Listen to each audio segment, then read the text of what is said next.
Hey, what's up? My name is Arjen, and in this video I want to give you my top 3 insights from non-fiction books I read in 2020.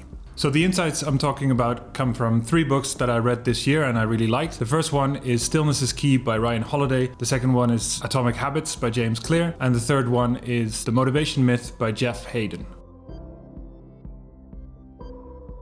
So a mind-blowing fact is that on average, people tend to check their phone 150 times a day. For me, this only got worse when we were locked down. You're not in your normal daily flow. You're at home a lot. So there was no external distractions, no things to go out and do. So often I would grab my phone and I would be overwhelmed by the new daily cases of COVID and all the news and Trump. Then add to that all of the notifications you get on your phone from WhatsApp and social media, your email inbox. It gets a lot. And what I found is that there's really a correlation between me checking a lot of news and WhatsApps and emails during the day, and especially in the morning, to me not being as productive during the day. You have to think about this mental attention budget, I guess, that you have. And the more you spend, the more you'll kind of be cluttered and not maybe be able to do the things that you'd actually like to do.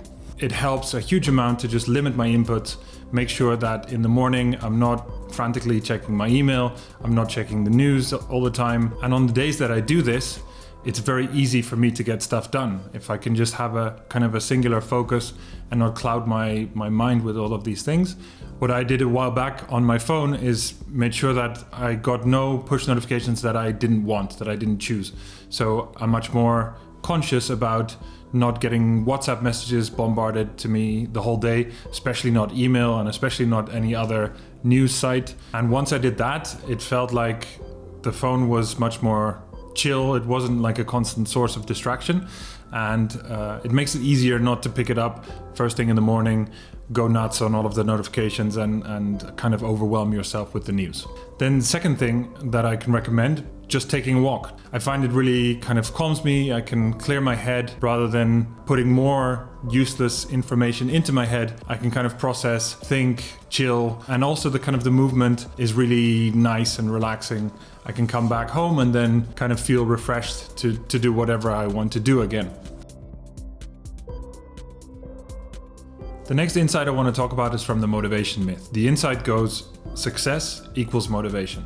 And for me, in my life, I've had a lot of troubles with motivation in general, with school, with sports, with hobbies. I always felt like I was kind of a lazy type of person, and that motivation didn't come naturally to me, where I saw other people breezing through school, exercising every day, doing the things that they want to do and seemingly being very motivated, where for me it always felt way more of a struggle. It felt like I was kind of waiting for that motivation to hit me. So when reading the motivation myth, I kind of got hit by this insight. The best recipe for getting motivation is success.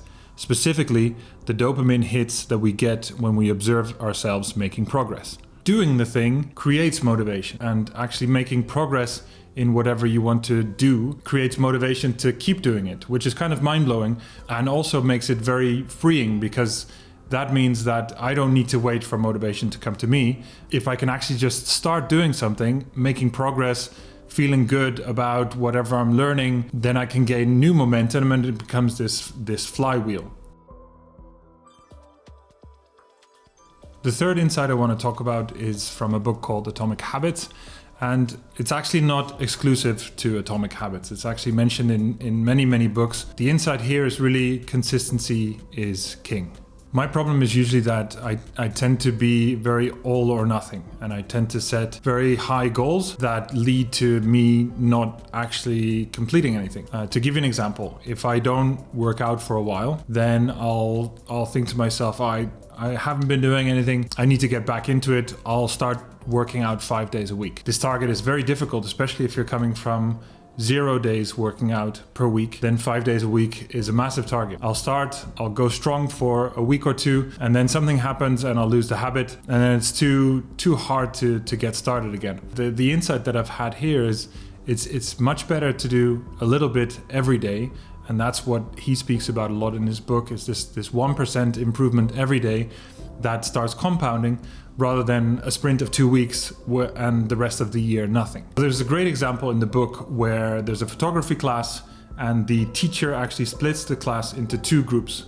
One group is told they'll be evaluated solely on one picture, so basically the quality group. And then there's another group that he says you'll be evaluated by the quantity of photos you take. And so surprisingly, he found that the best photos actually were taken in the quantity group. And this was because this group was busy every day taking lots of photos, experimenting with composition, with lighting, with different ways of taking a picture. And I think this example is just so cool, where you really see that if you kind of apply yourself over a longer period of time, you keep consistent and you keep at your craft, whatever you're trying to do. If you're learning a new instrument, a new skill, a new language, just trying to do a little bit every day and being consistent is so much better than an intensive course for a week or two and then dropping it completely. So to summarize, limit your inputs, try not to get bombarded by lots of email, news, social media, whatever, especially in the morning, and try to limit it